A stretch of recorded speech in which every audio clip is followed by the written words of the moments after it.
আসসালামু আলাইকুম। কেমন আছেন সবাই? আশা করি ভালো আছেন। আল্লাহর রহমতে আমিও অনেক ভালো আছি।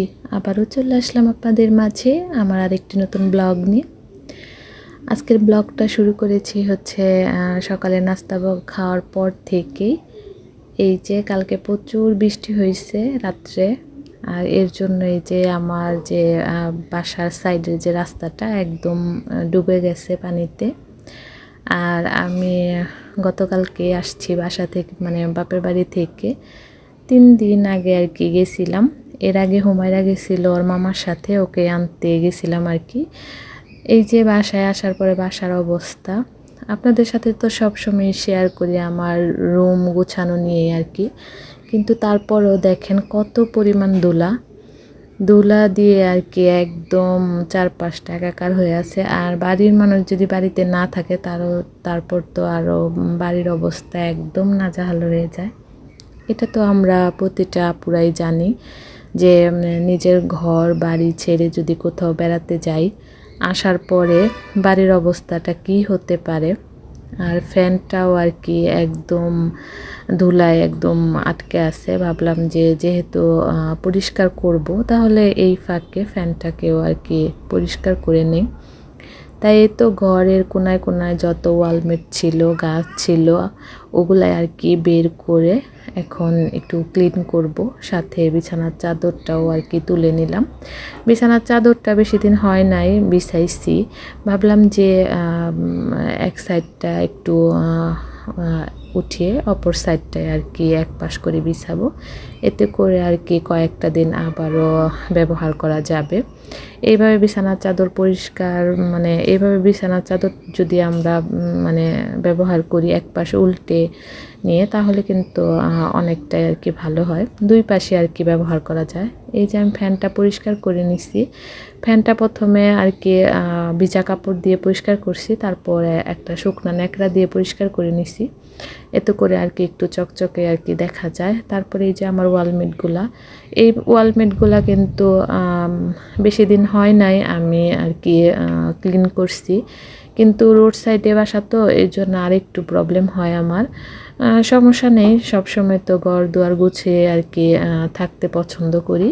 এতে করে আর কি অতটাও প্রবলেম হয় না। আর এই যে এক পাশ মুছে আর কি নিলাম, এখন আরেক পাশ মুছে নেব। আর এ পর্যন্ত আমার ভিডিওটা যারা কন্টিনিউ করেছেন অবশ্যই একটা লাইক দিয়ে আমার পাশে থাকবেন। আর ভিডিওটা দেখতে দেখতে যদি ভিডিওর কোনো অংশ আপনাদের কাছে একটু হলেও ভালো লেগে থাকে, অবশ্যই আমার চ্যানেলটা সাবস্ক্রাইব করে আমার পাশে থাকবেন। পাশাপাশি আমার একটা আর কি ইউটিউবের সাথে সাথে আমার একটা ফেসবুক পেজও আছে, একই নামে আর কি, হুমায়রাস মম। প্লিজ আপনারা ওইখানেও আমাকে একটু সাপোর্ট করবেন। আমি কিন্তু ইউটিউব প্লাস ফেসবুক সবসময় আপুদেরকে ফলো করি, আর সবার থেকে আর কি সাজেশন নিয়ে আর কি এই পর্যন্ত আসছি। আর এই তো এখন ওয়ালটাকেও একটু ঝেড়ে নিব, সাথে এই যে পর্দাগুলাও ঝেড়ে নিব। পর্দা কিন্তু সচরাচর সবসময় ক্লিন করতে হয় না, একটু ঝাড়া টাড়া দিলেই হয়। যে মাঝে মাঝে যে মাকড়সার বাসাগুলো থাকে ওগুলো আর কি ক্লিন হয়ে যায় একটু ঝেড়ে নিলে। আর এই যে জানলাটাও আর কি সাথে সাথে একটু ঝেড়ে নিলাম, সাথে মুছেও নিব। এত পরিমাণ ধুলা যে কোথা থেকে আসে বুঝতে পারি না। আর বাসায় যদি না থাকি আমার কাছে মনে হয় এত পরিমাণ ময়লা হয়। আমি কিন্তু ঘর দুয়ার সব আটকে রেখেই যাই, কিন্তু তবুও কেন জানি মনে হয় যে এত পরিমাণ ধুলাবালি আসে, কি বলবো। আমার মতন কি অন্যান্য আপুদের একই অবস্থা হয় যে কোথাও বেড়াতে গেলে সবসময় মাথার মধ্যে একটা ধান্দায় আর কি কাজ করে যে বাসায় গেলে অনেক পরিমাণ কাজ জমে থাকে, ওগুলাই করতে হবে। আর এই যে আমার পিছনের জানলাটা, এটা আমি সহজে খুলি না, আবার খুললে এই যে পিছনের রাস্তাটা ওইটা আর কি ওইটা মানে খাটের আর কি মাথার সাইডে, তো এর জন্য আর বেশি একটা খোলা হয় না। মাঝে মধ্যে খুলি যখন আর কি বেশি আলো বাতাস আর কি প্রয়োজন পড়ে, তখনই আর কি একটু খোলা হয় মাথার সাইডের আর কি জানলাটা, এছাড়া অতটা খোলা হয় না। আর এই তো এখন সাথে সাথে খাটটাও মুছে নিছি, আর এই যে আমার ওয়ার্ড্রোবটাও মুছে নিলাম। এমনিতে অনেক ডাস্ট অ্যালার্জি সমস্যা আমার, ধুলাবালি অল্পতে প্রচুর পরিমাণে আর কি ঠান্ডা লেগে যায়, সাথে হাঁচি হয়, অনেক প্রবলেম হয়। ডাক্তার সবসময় ক্লিন থাকতে আর কি বলছে যে ধুলাবালি থেকে একটু দূরে থাকবেন, কিন্তু আমরা যারা মেয়েরা আছি সবসময় তো ধুলাবালি নিয়ে থাকতে হয়, তা না হলে তো চলবে না। কারণ সবসময় যদি ক্লিন না থাকি তাহলে তো আরও বেশি ধুলাবালিতে আটকে পড়বো। এই জন্য প্রতিনিয়ত আর কি মুছে টুছে রাখার চেষ্টা করি, কিন্তু তবুও মনে হয় যে কোথা থেকে যে এত ধুলা আসে। আর এই যে আমার শখের অ্যাকোরিয়ামটা, বাসায় ছিলাম না তাই এই যে পানি বাষ্প হয়ে একদম আর কি নিচে পড়েছিল, চালটা আর কি লাগানো ছিল, এই জন্য আর কি পানি বাষ্প হয়ে আর কি নিচে পড়ছে। ছোট তো অ্যাকোরিয়াম, এর জন্য আর কি অত পানি দিয়েও রাখতে পারি না। আর একদম যদি টইটুম্বরভাবে রাখি তাহলে একদম ওয়ার্ড্রোবের আর কি নিচে অনেক পানি জমে যায়।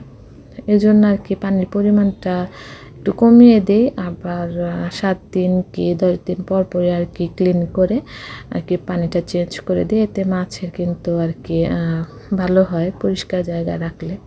আর এই যে ব্যালকনির অবস্থা, পানি দেওয়া হয় নাই, এর জন্য এই যে গাছগুলা কি অবস্থা হয়েছে। আর এই যে জবা গাছটা তো একদমই একদম শুকিয়ে গেছে। আর আমার এই যে স্নেক প্লান্ট, এটা আর কি কয়েকদিন আগে রোপণ করছি।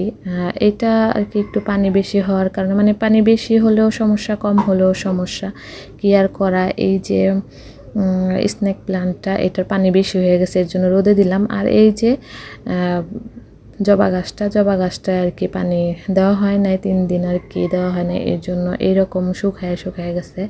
এখন আবার পানি দিব। সাথে এই যে আমার ঘরে যে গাছটা ছিল, এই গাছটা আমি এখন একটু রোদে বের করছি। এই যে ঘরের ভিতর থাকার কারণেও একটু মরা হয়ে গেছে। এখন পানি দেব। সাথে হচ্ছে ঘরের ভিতরে একটা আর কি মানি প্লান্ট গাছ আর কি শিকড় হয়েছে, পানিতে চুবিয়ে রাখছিলাম ডাল, ওইটা আর কি একটু গোড়া হয়েছে, অনেক সুন্দর তরতাজা হয়েছে। ভাবছি যে এইটার ভিতরে আর কি বুনে দিব, এতে করে গাছটা আরও সুন্দর হবে, দেখতেও ভালো লাগবে মাশাল্লাহ। আর এই যে রাস্তার অবস্থা একদম পানিতে ভরে গেছে, রিক্সা দিয়ে যাতায়াত করতেও অনেকটা সমস্যা হয়। আর দেখেন কি সুন্দর গোড়া হয়েছে। এই যে এগুলা এখন আমি এটার ভিতরে আর কি বুনে দিব। আর অনেকটাই বড় হয়েছে ডালটা, যখন আর কি শিকড় গজায় তখন আর কি মাটিতে বুনে দিলে অনেকটাই ভালো হয়, তখন আর পানিতে ডুবিয়ে রাখলে আর ভালো গাছের হয় না আর কি।